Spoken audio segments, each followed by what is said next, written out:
Welcome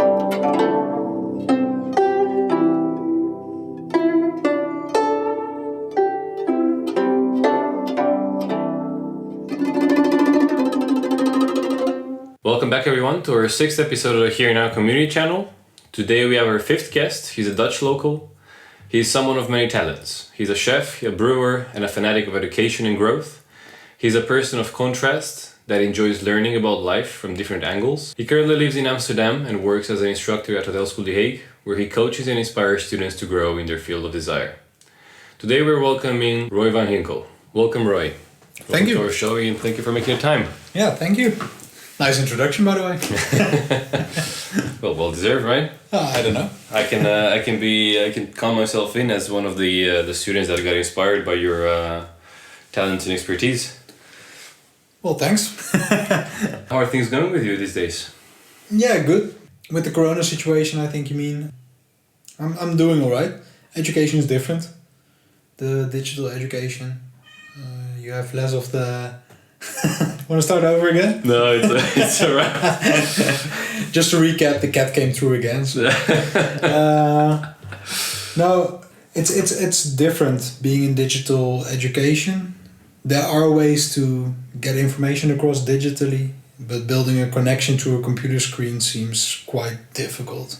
Right. It's the same with like in real life. You can really see people take a vulnerable position of being open to things.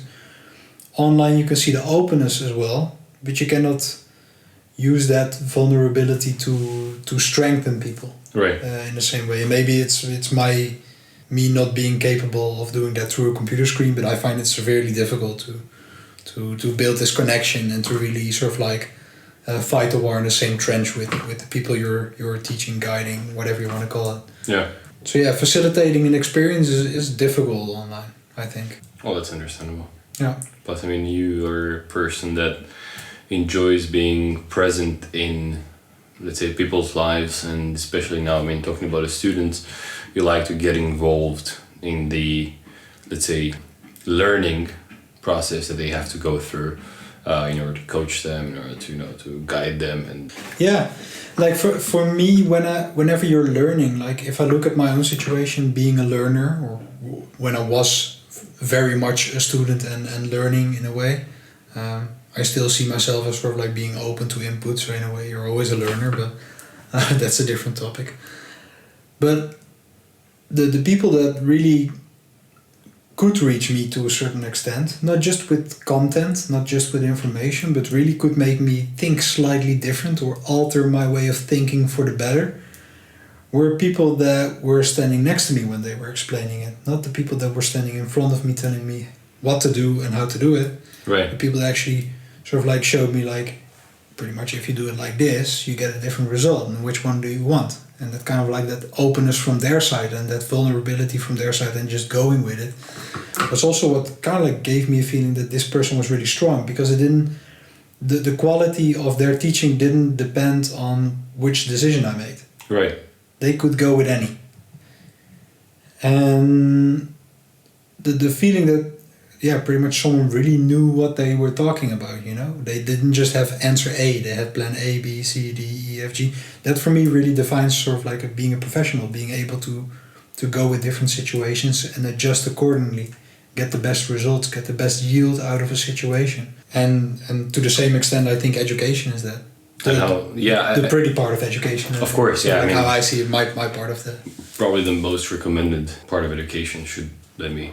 I mean, to be honest, as I'm saying this, and I'm saying it as a student, and I'm saying it as, let's say, someone that also was a student that observed the way students are being taught and the way the students are being, let's say, brought into the what we call life, you know, after studies. And to be honest, I didn't meet many people that took this seriously, took this job of like being a teacher or being a mentor or a coach or whatever that seriously.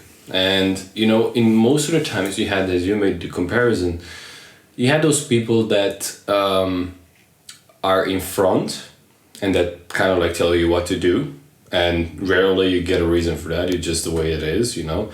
But there's, in a student and in a young, you know, mind and an open mind, most of the times, there's always a sense of curiosity, of understanding, of learning a bit more, understanding a bit more. And that, for example, I saw that is lacking very much in any education system if we look at it. Whereas, for example, people like you that are in the back, so basically, guiding.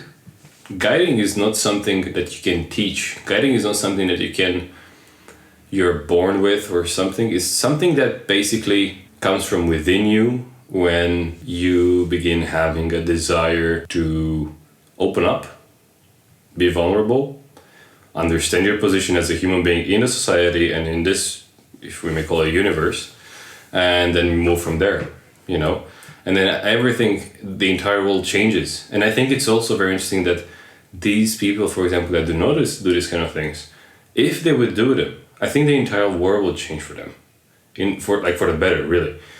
Because if you think about it, like how much are you actually gaining if you're in the back and if you're guiding someone? Imagine like guiding someone, like thinking of this quite deeply now. It means so much. Yeah. I mean, you, for example, are a chef and you worked in the kitchen and you know how it is, for example, to be a rookie in the kitchen. And for example, what it means to be an apprentice, and to be guided. I'm not sure to which extent you were guided, but I'm sure that you were in a way. I think I've had both the worst and the best in a certain way. Like generally, kitchen world. Basically. Yeah, like generally chefs are not the most patient people when it comes to teaching people. Like there's a lot of time pressure. Generally, there's not a lot of time reserved for the apprentice. Like you take part in a team and you get a job and you expect to do it within a certain time frame. There's not a lot of space for mistakes in some organizations, which is definitely going to happen. Like if you're learning, you're going to mess things up. And you're going to honestly mess things up if you do it well. So I had people yell at me for making a simple mistake because they gave a instruction. Like garbage in is garbage out, right? Like if my instruction is... Like if I tell you paint the wall and I come back and I say, I didn't say pink, you... that doesn't make sense, right? Like I should have given you the instruction with this type of paint. I want you to paint just this wall. I want you to tape off the rest, etc. Yeah, I might even have to demonstrate it if I really want that outcome. Demonstrate. Well, like depending on how much certainty you want to build in. Because I see huge value in letting people have that mistake. But then again, they shouldn't get my frustration and irritation as a result. My expectations should meet my instruction. So if I'm in a crisis situation, for instance, and I need someone that has no skills to get something done with a 95% probability, I have to invest time in my instruction, and I have to invest that time in also, for instance, like letting them repeat that instruction back to me. So explain it to me now. If they can explain that instruction to me, there's a higher probability of them actually being able to apply it because they can reproduce the information. But if I get someone who's very arrogant, for instance, as a learner, who thinks they know, but they don't know a lot. Like from their perspective, they think they know a lot. It's called the Dunning Kruger Effect, I believe. It's like the ignorance of being ignorant.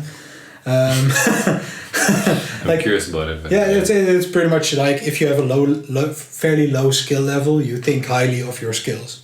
Whereas if you learn more, you see how little you actually know. Oh yeah, yes. Like I believe it's an official cognitive bias, but right.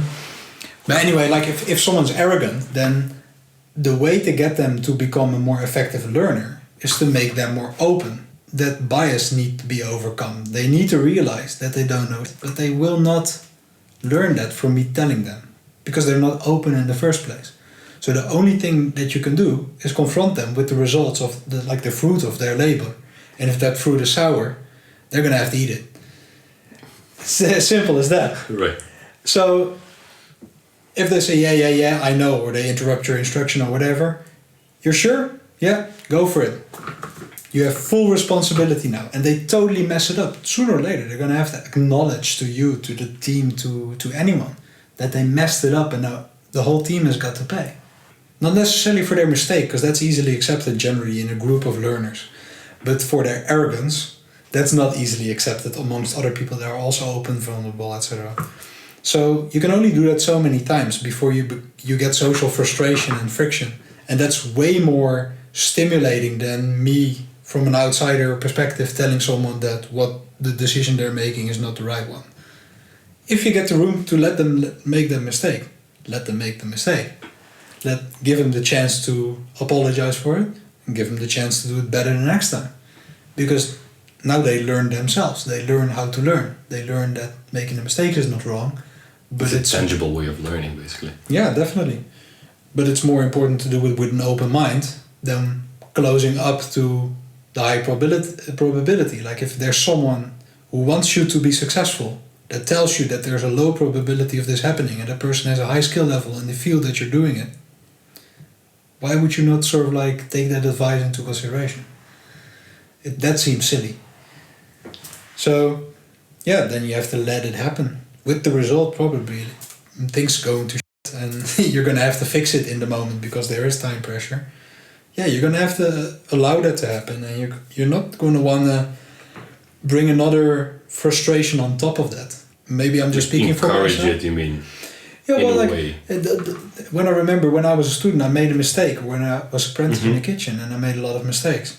I felt really shit about it. I felt shit because I could not carry my own weight and I could not help my team. Because there is a high sense of sort of like this teamwork in a kitchen. It's quite military and that sort of stuff. So yeah, you want to, like, the team is as strong as the weakest link. You do not want to be the weakest link. Not by effort and not by skill. So you want to work really hard, and every time you do make that mistake, you feel it. Besides the social because you feel disapproval. basically we're responsible for the rest of the team. Yeah, like as each other is for each other, basically responsible for. Yeah, absolutely, and because like especially a kitchen, it runs from day to day. It's not like building a car. You start on Monday. Like if you go for a Bentley or something, it takes a month to build or even longer. But it's not that it's going to take a long process. Like the whole cycle is done within one day. So if you work one day, you're gonna see all your fruit of your labor, whether it's sour or tasty. Like it's gonna be confronting. That's why I also like teaching in the kitchen. That being said, there is time pressure and there are gonna be mistakes, but you do have to give space for someone feeling shit for it themselves, because I think the majority of all learners will feel shit when they make the mistake. Often I have to empower more than add more pressure and weight to the weight they're already carrying. Because a lot of times people make a mistake and they're like, I'm such an idiot. Yeah. Do I have to stand next to it and say, yes, that's true, you are an idiot? Or do you want me to sort of like, that would just let them focus on the problem, the mistake. But that's not the point. Do you understand why it went wrong? Yeah, okay. Do you understand what you need to do differently to get a better result? Yeah, go for it. Do it. It's fine. I'll do this, so you can pick the fruit of your labor, the fruit of your improvement. So I'll take a totally different task away from you, so I can create a sort of like a little bit of space for you to work hard to achieve it. At the same time, now they feel sort of like often they owe me that because I also invest time and take a little bit of the weight off, that they actually have to work really hard to achieve that as well. And then when they do, you need to celebrate it. Because that small victory triggers a lot more than just that small victory. Obviously. And that's kind of like a positive snowball. And to see that happening every day, every week, whatever, like in real life, not the corona crisis, not during the corona crisis, but to see that happening in front of your eyes and being sort of like part of it for a very brief moment, just being the initiator, is a beautiful thing. It's humbling. Yeah, it's beautiful to be part of such a precious process. And the result in the end, right? Yeah, but I'm not going to be there for the result. Obviously, because that's not my role in their story. True. I mean, in a way that it matters. You know, it matters. For example, the result of your empowerment of your. Yeah, true. Yeah, like it could be partially a result of that, and I think sooner or later people are going to figure it out themselves. Like, it's just like your role is, I think, as the way I play it, whether you say coach or mentor or whatever, I think it's more being a catalyst where mistakes may happen, where you're empowered to make them as long as it's fair, where you're empowered to improve, where improvement is celebrated and mistakes are not punished. Which seems logical if you put it like this, but in the industry, wherever, not just hospitality, but wherever, I don't think it's very common to have mistakes. I'm not saying ignore mistakes.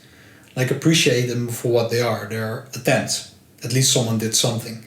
It's a start, you know, it's a good foundation to grow on.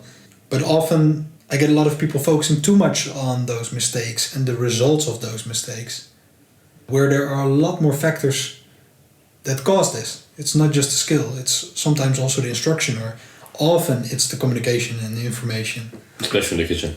Yeah. And in management in general, like, you have to be aware of how incredibly silly we are as human beings in communication. Like, we are garbage. We are. Like, if you look at a computer, like, getting information across, a computer is very effective. Bees, ants, they can live together as one body in a way. Like, their communication is beautiful. You're talking about the bees. And, Yeah. Yeah, it's the entire political system there. Yeah, and it's insane. They can do a little dance to show them the route. Like, I'm not a bee knower. Like, a colleague of mine is very enthusiastic about it. So every now and then I get some information from him. Shout out to Mr. Elman. No, but like, it's interesting. Like, the insect world has got this one figured out way more than we do. We're good at sharing emotions. That's what we can do. That's what we can do well. But sharing information is harder. We're not as specific as we think we are. We think it, we don't say it. The receiver doesn't get it. There's a lot of... I think we overcomplicate, the messages we're trying to transmit. Yeah, I think being aware has that issue. Like, being... And especially that if you don't do it in a vulnerable way, it's tremendously difficult to get your message across in a way that the other person can feel it. If you are vulnerable, or if you're not. If you are, like if you're not vulnerable, it's much harder to get a message across and make another person feel, the way you want him or her to feel. Yeah. The question is, what do you want? Like, do you want to get information across? Write an email. Like, write a letter. Put it on paper first. Like, I'm not sure about you, but how many times do you write an email and before you send it, you read it and you think, no, this is not what I want to send. Yeah, correct it a few times. It's so many times. Even with letters, I threw away so many letters, just like Christmas letters that I was writing to the family back home. Like, so many times it happened that I was making silly mistakes. I'm like, why am I saying that? What is the necessity for that? And then you see how you filter that information, and you come to a point where you realize, okay, and you have one sentence that says it all in a way. Yeah. Merry Christmas. Yeah, kinda. That's the golden classic. Yeah. No, but you don't have a verbal backspace, like, oh shit, I'm sorry, it doesn't cover it always. Like, right, and here the emotions come in. Yeah, definitely, because people already form their opinion. Like, if I'm going to call you an asshole right now, you're probably going to frown if I didn't mean to say that. But you're like, yeah, but you did. So there is something that triggered that, didn't Exactly. So now you get into this whole cluster, whatever. It's like... It's going really far. Like, emotions get in the way. At the same time, I do think it's beautiful that we have it. Because if you take the look at bees, I'm not pretty sure there's no emotions. I'm pretty sure that they don't have that part of the brain. But they do get the information across. But they're not able to teach each other things in the same way humans can do that. Like, we can share information, we can write books, but we can also tell stories. We can trigger certain feelings by having, for instance, talks or TED Talks or whatever. We can inspire people to achieve something that we couldn't do ourselves. That's done by emotion, that's not just information. And bees are programmed through a history of doing these kind of things. Like birds knowing how to fly and those kind of things, that's natural programming. But we can grow quicker than other kinds. Mostly due to that emotion. Right. Getting that passion across, getting that sort of stimulus, that motivation, that kind of when you watch vibe. Yeah, when you watch Bruce Lee sort of fighting or talking about Kung Fu or whatever, it makes you want to go on Kung Fu. When you see someone cook who's really good at cooking, who's passionate, let's say Massimo Bottura or whatever, who's really into sort of this classic, authentic Italian cooking, you want to just jump on a plane and go there and eat his food or eat Italian food. Or work in his kitchen. Or work in his kitchen or cook some lasagna yourself, Right. It triggers something, it inspires to take action. And that's what it can do as well. And it's interesting that we also need this. We all crave for it.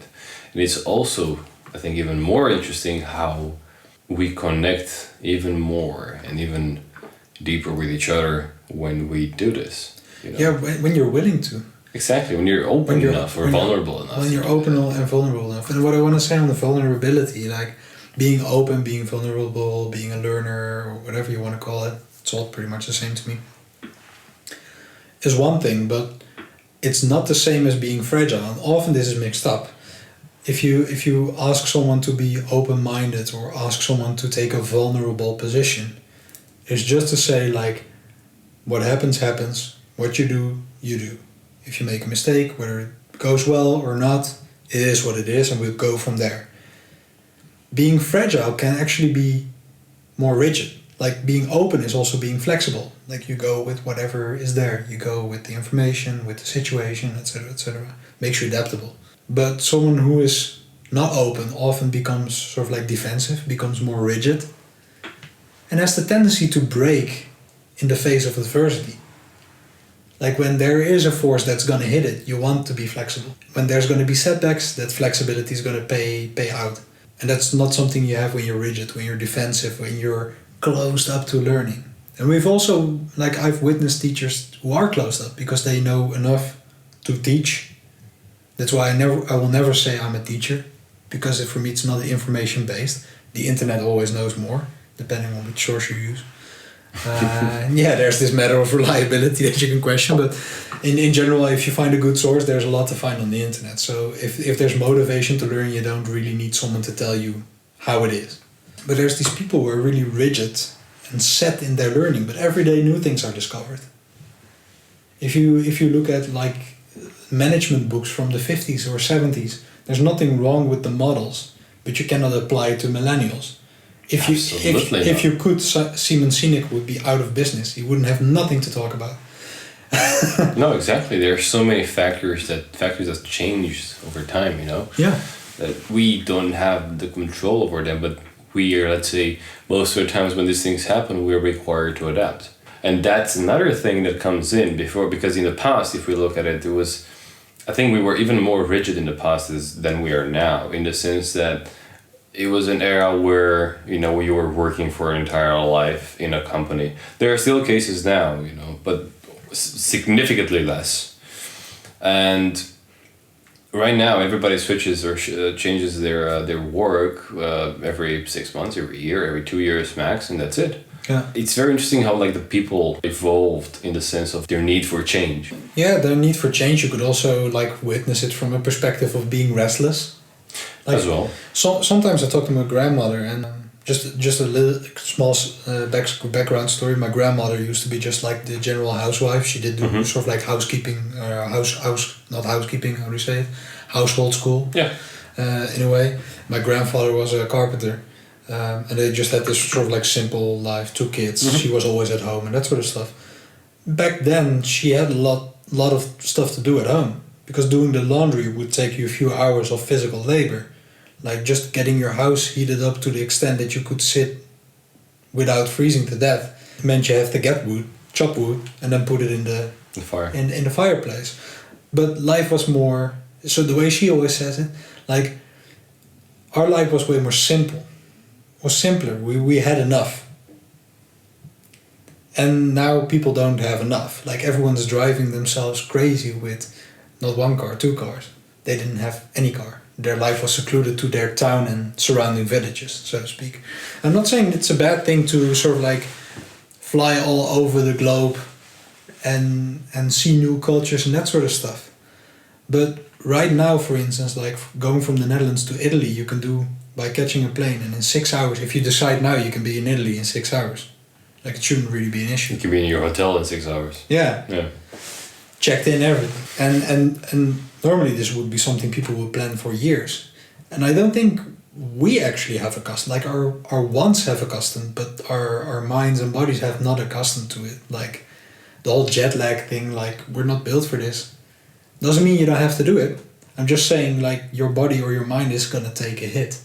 Yeah, because there's so much information available, like not necessarily in the web, but like in general. There are so many new things coming up that the mind and the body are unable to process that completely high amount of information.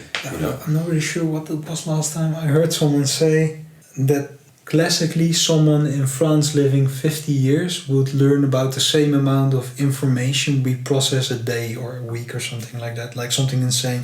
Like the sheer amount of information that's not only available to us, but that's sort of like thrown at us. Yeah, exactly. On all fronts. Also on Simon Sinek's book, he wrote that our capacity to remember names, faces, and a little bit of background story, sort of like your clan, like the people you want around your social circle, is limited to, I believe, 150 people. Something like that. 80 or 150 people, I'm not really sure anymore. But with social media, that boundary broke. And what's considered a friend, or who's member of your family, of your clan, or how you would consider it. And you feel forced to know something about these people because you befriended them on whatever, Facebook or whatever. And it's not okay to say that I do remember your face, but I'm not really sure, like, what was your name again? Like, that's sort of like frowned upon, like, especially if that person does remember you. No, yeah, that's terrible. Then it becomes really awkward, like the social awkwardness. But we're not built to know these amount of people. It's also a struggle for me. Like, if I come into the hotel school, there's students that go away on internship, and sometimes they have classes, whatever. They come back after a year, maybe a block delay. Say, hey, Mr. Van Ginkel. I'm like, hey, I do remember your face. I know for sure we had a meaningful moment then and there. I forgot your name. And when they say it, there's this bell ringing because that's someone deep down. But I think after meeting another 100 new people, besides the 50 people that are in my steady sort of like social circle, these people got to the background a little bit. Of course, yeah. And we have these social struggles, but we also have the information struggle. Like, if you normally wanted to go have information, you needed to go to a library or something. You need to make a reservation on a book or something. If I ask you something right now, our conversation gets stuck because we don't have the information. You can Google it straight away and you know it. And you get a pretty reliable source if you use Google Scholar. It's so easy, so you don't have to be committed. Same with jobs. You don't have to commit to a job. You don't have to be good in one thing anymore. You can do 10 things. But at the same time, like, do you want to be good at 10 things? It is turbulent to be good in a lot of different things. So it's a decision you have to make. And how do you feel about that, though? Because you're also like doing multiple things. Sometimes. Yeah. Yeah, like I think it has its beauty, and it has it, like, you have to be able to accept it for what it is.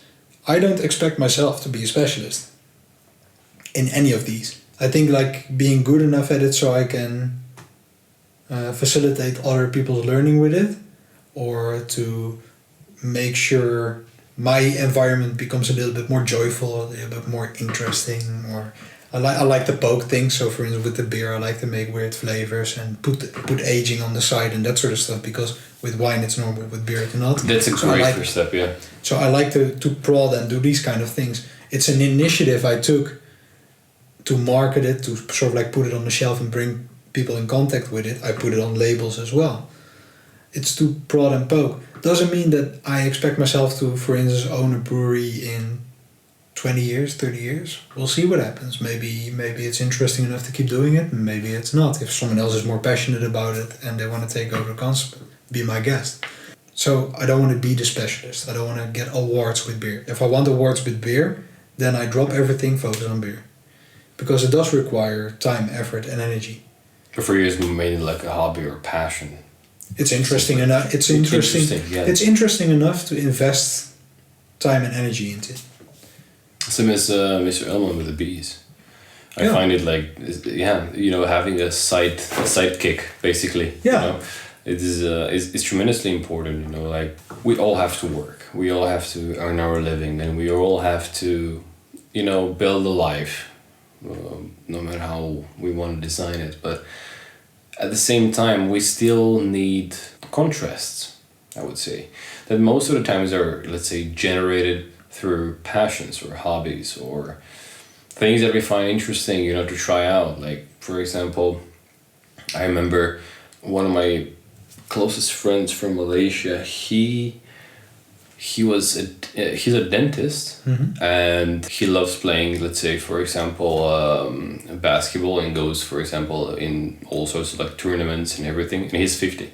His job is one thing, he has this passion, he does yoga or whatever, he does many things, but like one of them he chose, for example, okay, I want this thing to be my main thing, let's say outside of work. It's a place where I just like, relax, cool off, and just, do my thing. Do it also in a bit of a competitive environment, so he makes use of that as well. But again, not as a professional or specialist in this. He just does it for himself as a way to escape or, get out of that regular, boring reality that we all know about. Yeah. But it's also a weird thing to do if you think about it, because we go to school, we learn and whatever, and at a pretty young age you're already directed towards a certain profession, direction, something. For some people it's more specialist than global. Some people really find their passion when they're young and they keep doing it. But a lot of people are confronted with the fact that they work, but they don't really enjoy it. Like, how many people graduate and actually do that work? Right. Or the work that is promised by the university, Yeah, I also started in the kitchen and then I became interested in management. So therefore I thought to go more into management through the kitchen, because that was the one thing that I could make money with as well. So it's kind of like you can do both. And then from management on, I grew into sort of like hotel school in a certain way. Going back to teacher and looking back at it, I was confronted with this a lot more. And I was way more interested in these kind of things before I ever got the opportunity to work there. I wasn't aware of it though. And it suits me better, but it's never that I was 16 and I would say, I would really like to be an instructor in a higher education. Like, that's not something. How many people would say that? No one ever said that. No one ever can guess that. Yeah. No one ever said it. Like, no one ever says when they're 16, like, I want to be a coach, I want to be a mentor, or I want to be the best teacher ever, or something like that. It's just something that you feel is the right thing to do and you do it. So I think, like, often what you also hear, which I kind of like find terrifying in a certain way, is that there are sometimes people who work their ass off to become successful in what they believe is successful, like get a good career being the metric of being successful, right? They get a well-paid job, get a nice house, car, whatever. And then they're like 40, 50 or something like that, and they figure out, now what? Now what, yeah. Now what? Kind of like I planned my whole life until I was 40. Now my kids are sort of like off and living their own lives. I have a relationship, I have a big ass house, I have a really expensive car. Now what? Second house, second car, more vacation, but more kids. What's more? There was always this mentality sort of like of having more, but there's a limit to it. And you will realize sooner or later that that's not what you're in it for, generally. I think there's rarely ever anyone with an argument against the fact that more cars do not make you more happy, for instance. Like, I remember, for example, I was reading, I was listening to a conference of Alan Watts. He was asking the audience, okay, everybody close your eyes, and picture that you're in a dream, and you can dream anything you want, let's say, and picture yourself like this. You have everything you desire, everything you have everything is yours already, everything you want, everything you've always wanted, and you try everything out. You do from like bungee jumping to learning, being able to learn to repair motorcycles and spaceships and all these kind of things. Anything you want, just dream it and live it there. Live it by like leave, not as in going, but leave, being there with it. And at the end of the dream, after you exhaust every idea or desire, what is there left? That's, I think, when he said something like, that's when God intervened in the people, in between people, just to spark their lives because they were lost, Yeah. And what he did basically was like, he brought that scent of unknown, of surprise, to trigger something else, to trigger not a pursuit, but rather a way of living. So the way, for example, you also mentioned in the beginning, that for you, process is more important than a result of the student or the person that you're guiding. That, in a way, was also the way of God, And it was also putting it in a way that it encouraged people to take themselves less seriously, take their lives less seriously. Not in the sense to be completely neglectful towards your life, but be... No, you're still accountable for living your life. Be responsible. You're part of society, you're part of a... Be responsible and simply enjoy. It's not easy. It's not always beautiful. It's not always, sunny, and it's not. Everybody has been through hardships. Everybody has felt how a tear falls off their cheek. Everybody knows how it is.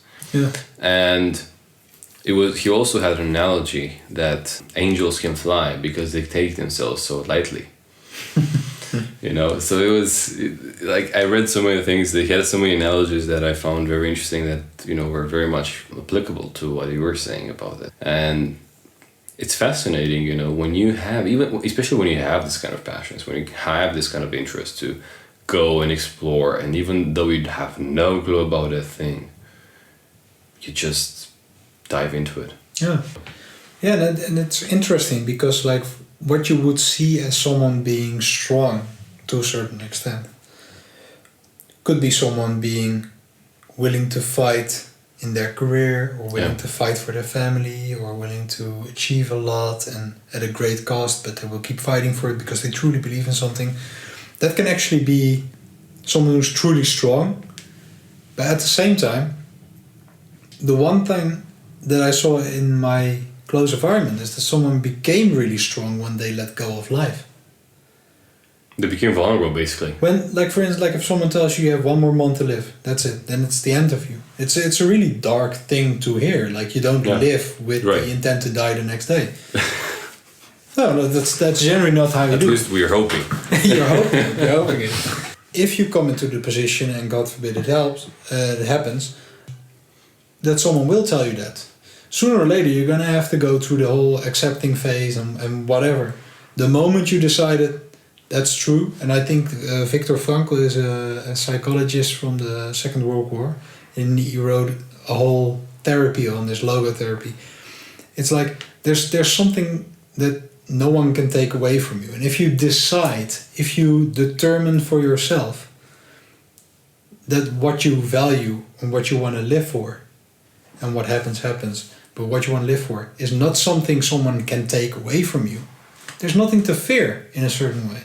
And you're sort of like relieved of all these sort of like earthly fears. I've seen this physically happening to someone who was dying. And to a certain extent, how ugly the situation might be, it's a beautiful thing. And he also describes it in the book. I'm not pretending that I'm anything like it, because I still fear that and whatever, but it's more, I don't value my car. If I come back and it's stolen, for instance, I'll probably come back here to grab a beer or whatever, call my girlfriend, ask her if she can pick me up or whatever. Like, I don't value my property for the sake of someone can take it away as well, it has no actual value. So then the intrinsic part comes in, where you have this kind of interests. Because, for example, as we were talking before, we have so many wants. We want so many things, and most of the times when we say we want, how many times are we talking about things like material, tangible? How many times are we talking about it? And all those kind of things, and of course, like in the way that you put it, are things that can be taken away at the same time. Yeah. And as long as you gain them with the awareness that it's a temporary thing, like anything can happen and you lose it all, and it doesn't mean that you cannot value it, but value it for what it really is. Exactly. Like for instance, let's say you can buy a car. Great, you buy a car. What is that car to you? Is it a status symbol? Is it your ego?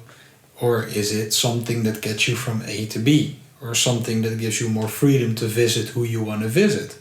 Generally, I think people, when they get their first car, when they just have their driver's license and they start to drive around, they will experience freedom. Because they're not connected too much to public transportation or to asking their parents to pick them up or whatever. All of a sudden they can decide when they want, where they want to go, who they want to see, who they want to take with them, what they want to take with them. So there's this great sense of sort of like freedom. And when you see people drive the happiest cars, like young people, cars often are the happiest. Yeah. But if you drive on the highway and you see people that are like 40, 50 years old and they're driving cars 80,000 plus, I don't see a lot of happy people in those cars. Generally, they're just phone tucked to their ear and driving hard as hell just to get home. Why did you buy an expensive car if you don't want to sit in it? So I'm not saying don't buy the expensive car. Like if you have the money for it, go right ahead, buy the expensive car. I'm just saying like, what are you buying it for? And how many things we buy without like having a proper reason in a way. Yeah. And sometimes it's also alright, like you don't have to be aware of everything, or You can't.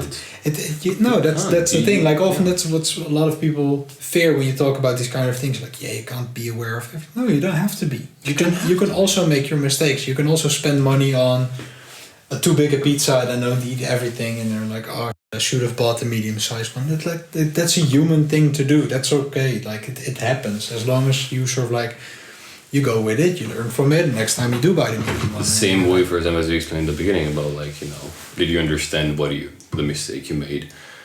How are you going to approach it next time, And basically it's like also like an internal process that we also, most of the times, especially when it comes to things that we really care of, we put a lot of emphasis on, okay, how can I make this different? How can I do this different, Yeah.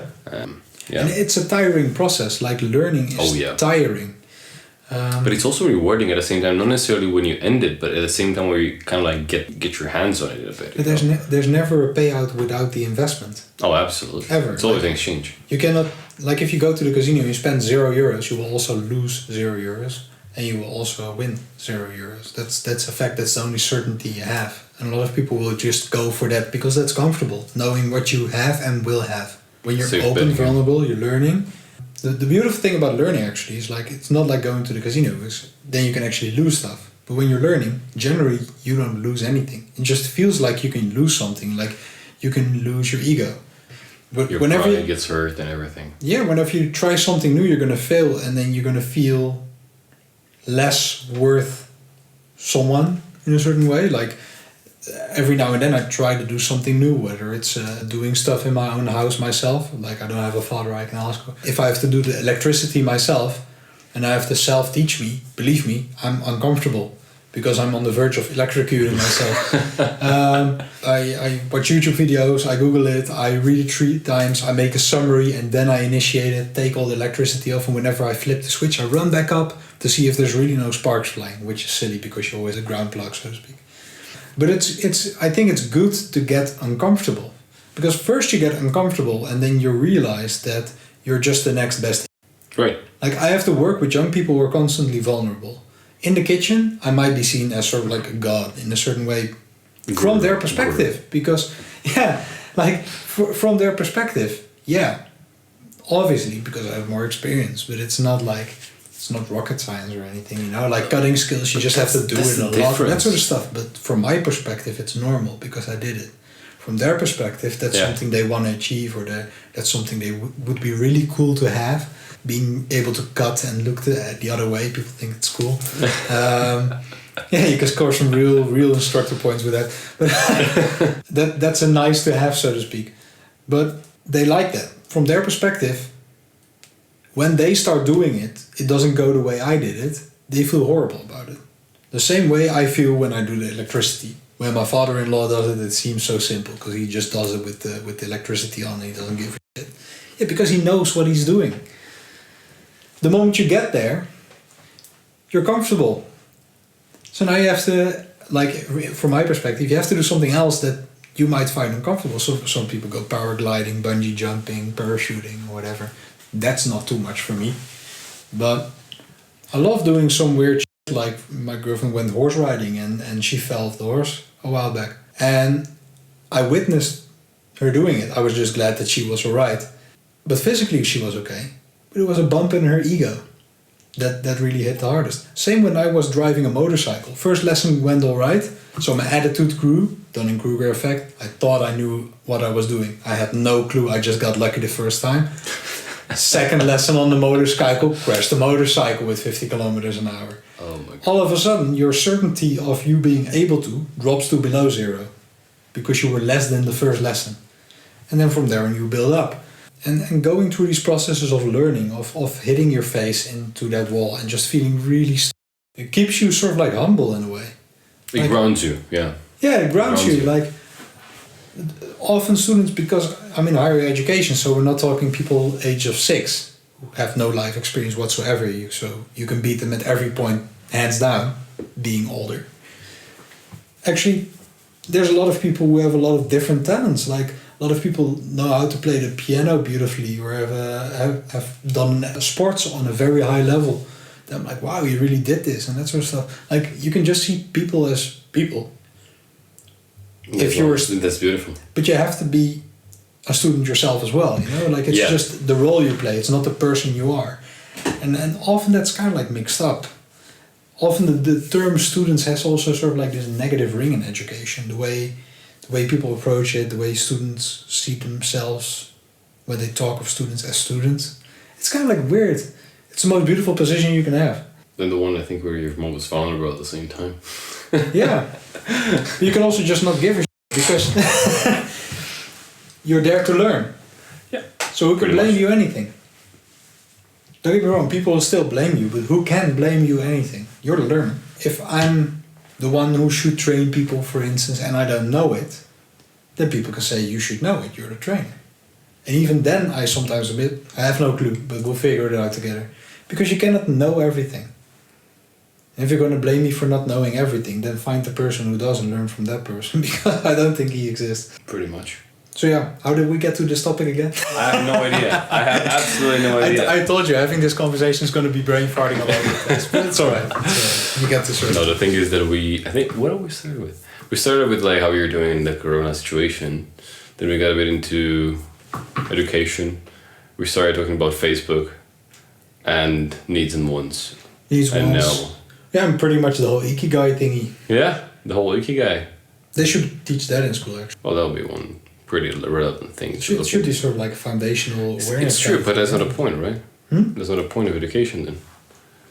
I mean, the societal point of education. Yeah, I think it would help people. It would, that's what I mean. Yeah. So that's why it's not being taught. But it's not to my knowledge. Not exactly, to my knowledge. because they prefer like 50-year, 60-year, 70, 100-year models over a model that is more related to nowadays I'm not than really ever. But the thing is, like, I think this model, because Ikigai is a model, it's kind of like ageless.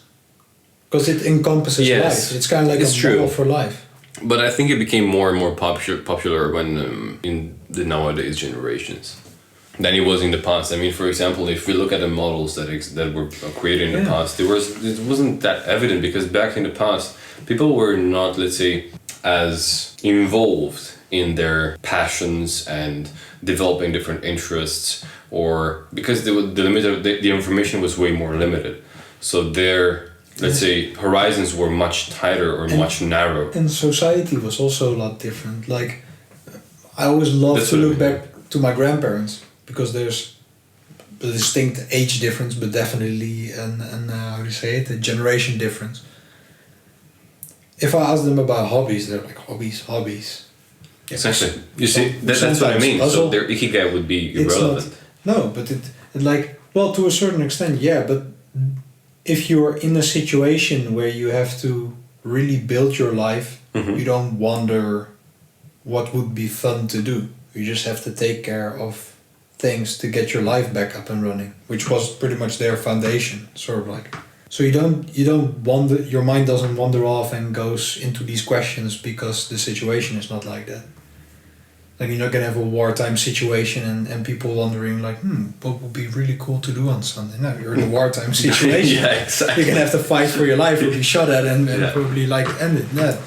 So I think that's the main different thing. But I think the need for a lot of people since the 80s, I would say. I think in the 70s there was a lot of like focus on, if you don't hurt anyone, the world will sort of like figure itself out. But from the 80s on, it became very self-oriented in a way, and we never really let go of that self first. And don't get me wrong, I'm a big fan of sort of like first having your own together before you start helping out other people. First of all, it adds to your credibility. Second of all, you have to have a foundation to turn back to when hits the fan. So I do feel that you have to have yourself in order. But that's the hard part in like, you have, as we said, so much information, there's so much opportunity to become anything you want. That's kind of like what we say. Like, if you're 16 or 17, we say you can be anything in the world that you want to be. What do you want to become? Well, that's hard. Yeah, so much choice. Like, yeah, but what do you want to do? Do you want to become a chef, mechanic, astronaut, a physicist? You can name it. what do you want to become? Like, this sounds cool. Okay, then focus 4 years of your life on this study exactly. At least 4 years. At least, yeah. If you're lucky and plan it well. Exactly. And then after 4 years, you're let go, and now you do work in exactly that field for the rest of your life. That's the sort of like the standard model. What never happened. Right, and then you ask the child, like, okay, how does this sound to you? You're doing that for 50 years more. Yeah. And he's gonna be like, it doesn't sound that fun anymore, you know? They're No. saying it. No, that's the thing. Like, if you look at the Ikigai, and it kind of like makes you wonder. Like, for me, it puts things into place why I went out of the cooking on a daily basis and becoming an instructor.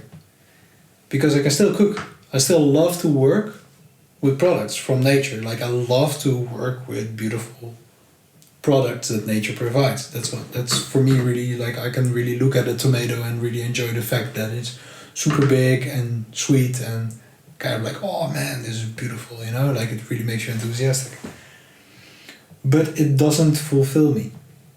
Right. And that's not a question I would ask myself from 16 till 24 or something like that. It would make sense. You're focused on your own performance, getting better at your job and doing it well and that sort of stuff. And then sooner or later, you sort of like, if you're open enough to it, you tilt towards a certain direction. And if you're free enough to sort of like just adjust your course a little bit, as long as you still enjoy what you're doing, don't get me wrong, if you hate your job, then don't do it. Definitely Don't look do for it. a way out. Yes. But if you like your job but you don't really love it, or you're not super passionate about it anymore, you can always tilt it slightly towards a direction that looks a bit brighter, or that makes you a bit more enthusiastic, that sparks you up a little bit. For me, that's weirdly enough education. Like everything, if I look back at it, kind of like got back together at learning stuff, whether you're managing or not. Like it's still learning to deal with situations. Like every situation is a new one. So I would say like education is pretty central, but not education as education is now, but education as learning. I think that's a beautiful way to close off the sentence. Yeah. Well, thank you, Roy, for joining us today. Yeah, you're welcome. It was a pleasure having you on. It was a pleasure to sit here and chat as well. As Sure, we usual. can have you once again. Maybe next time. I'm sure. Let's first listen to the recording and see if it's not too chaotic. Cause Absolutely.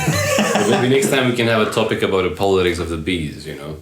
I think that you're would gonna be- have to invite me instead. Well, we can definitely have a trio. You know. So thanks again for coming. Just a few words about what Roy is up to these days. He's currently developing some fantastic new recipes for his own brewery, umami gastronomic beers, while training students at Hotelschool The Hague. For more information about him and his brewery, feel free to check the links below. All the links are attached there. Once again, this was your host, Dragos. Thanks for tuning in today. Next time, we'll be talking to a guest who will join us from Romania. She's a successful entrepreneur, and her company's activity focuses on marketing and branding, both nationally and internationally.